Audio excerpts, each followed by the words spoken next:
Ishte një manifestim me karakter patriotik që nderonte luftën çlirimtare të ushtrisë së Kosovës, së djemve të Kosovës dhe të Shqipërisë dhe në një farë mënyrë i bën nder trevave tona që her pas here kemi manifestime të tilla.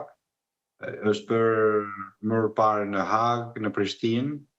Kjo është e treta dhe mendoj që do të vazhdojë edhe në qytetet e tjera si në Shkup apo në vende ku ata mendojnë që të realizohet ky manifestim për mbështetjen e 4 liderëve të UÇK-s që janë në Hag, Hashim Thaçi, Kadri Veseli, Jakub Krasniqi dhe Recep Selimi.